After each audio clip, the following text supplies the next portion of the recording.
Queensryche are an iconic progressive heavy metal band with a career of over 30 years. Their most recent album was released late last year, and Queensryche are headed to Australia this October. On the line, I have lead vocalist Todd Latore. Todd, welcome to the Mosh Pit. Hello, and thank you for having me. No worries. So, this is Queensryche's first tour down under in Australia for almost a decade. How does the band feel about returning to Australia?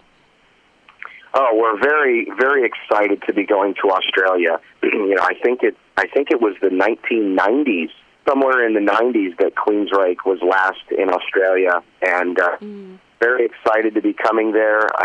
The people are expressing their enthusiasm to see Queensryche after so many years. It'll be the first time that they'll see the band with me, which is exciting. The band is performing really, really well. We just want to pack the venue and have a great time and show everybody that Queensryche is very much alive and well today. Yeah, that sounds really good. What has the experience been like writing, recording, and touring with the band since you took over as the lead singer in 2012? It's been a wonderful experience. We're constantly touring throughout the year. Yeah. And so we're like a family, we're great friends. The writing experience it happens on the road, it happens when we go home. We all have our unique writing experiences with each other, and so I'll write something with just Parker, or I'll write something with just Michael, or Michael and Eddie will work on something, or Scott will do something on his own and then throw it over to me. So, we all have our own, there's a lot of different configurations of how the writing goes, but it's a lot of fun, and it's a great experience. Yeah, it's a collaborative effort as a band. Sounds like, to write songs and perform and everything. Completely. Yeah. So, do you like performing recent modern songs from the two recent albums that were made since you joined the band, or do you like performing like the classic songs from albums such as Rage for Order and Empire? Both. I really like to do both. Most of the songs that we play span the back catalog, but when you have so many songs over a 35-year history, it's really hard to play, half new stuff and half old stuff. But I enjoy the new stuff because it was part of my creation with the guys. But then I also love doing, the older stuff because it's what I grew up on, and so I have a special place in my heart for those songs too. So I like doing both for different reasons. Yeah, okay. I can definitely understand that. I've got a question for you about music videos. So I do a music video class at uni, and it puts a lot of emphasis onto making like a really memorable and a music video that people can feel. But a lot of the time when I'm listening to music, I prefer to listen to it just the album. So I just want to hear the music without watching it. So what's your opinion on music videos? Do you enjoy watching them and making them, or would you rather just listen to the album? Well, most of the times when I listen to music, it's in my car.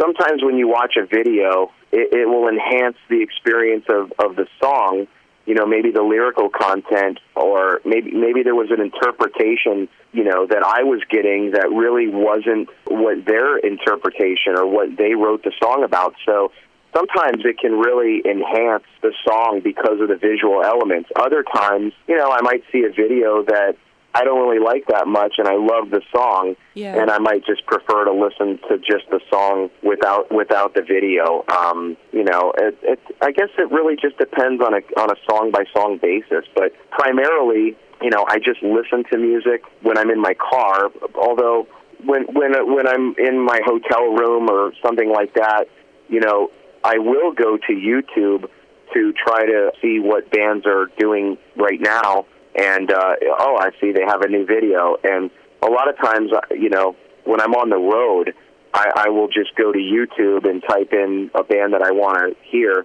and then I'll see, like, their recent video to kind of get the feel of what they're up to. Most of the time, like, I don't know, like, I enjoy watching them sometimes, but, yeah, I guess you're right in the sense it is a song-by-song basis. Right, it is. Queensryche worked with Chris Harris on the most recent album, Conditioned Human. What was it like to work with him to make the album? Oh, it was great. I mean, super nice guy, fellow musician, so he understands kind of the language that musicians speak. You know, he understands. You know, if he doesn't like a chord progression, he can pick up a guitar and play his idea. He can translate his ideas musically instead of just verbally. So that's a huge asset. Really funny guy, you know, but also very, very down to business. The guy works endlessly around the clock. He was super professional, and you know, sonically, he did an amazing job. I mean, the record sounds fresh and very dynamic, and you know, we'll be using him again. Yeah, I had to listen to the album and I really liked it, so I think it was produced really well. Thank you. No worries. So, Queensryche is touring in Australia with Vanishing Point and Terra Maze. Have you performed with these bands before? No, but yeah, I mean, you know, we meet and play with so many bands around the world. It's such an awesome way to really experience the music, you know, because it's live, and you become friends with other bands, and it's really a small world out there. It's not as, you know, especially the music scene, the hard rock, heavy metal scene, it's pretty small, and everybody kind of starts to know everybody, and it's kind of one big family. But, yeah, so cool. you know, we're all, you know, looking forward to having, you know, great support bands for sure. So it's going to be awesome. Yeah, it really does sound great.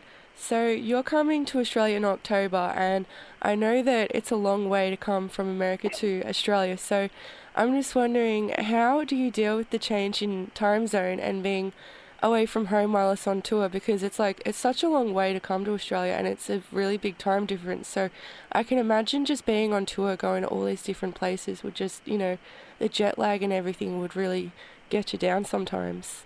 You know, it's not an easy thing, that's for sure. It's not for everybody. Yeah. I think this year for 2016, I've been gone probably 200 days out of the year or more. Oh, wow. And so, you know, I'm married, and so it's hard to have balance in your life.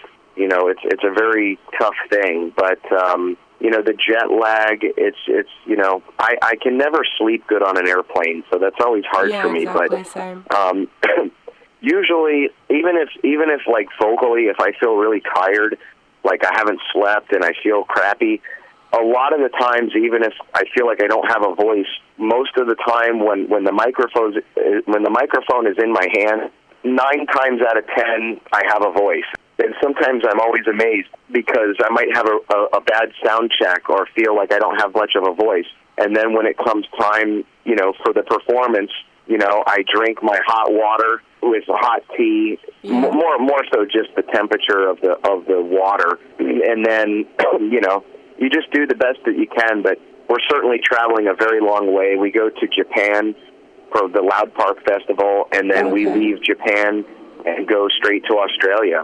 So, you know, we've got, 4 or 5 shows in Australia, and, you know, we just hope, when you're so many, I don't even know what time it is there. We're like 10 hours apart, I think. Yeah, it's a long time. You know, right now it's 6:25 in the evening. It's hard to get your body adjusted, especially when you're never in one place for very long. And so you really don't have time to get acclimated to the time change or the climate change, the altitude. There's a lot of things involved, you know.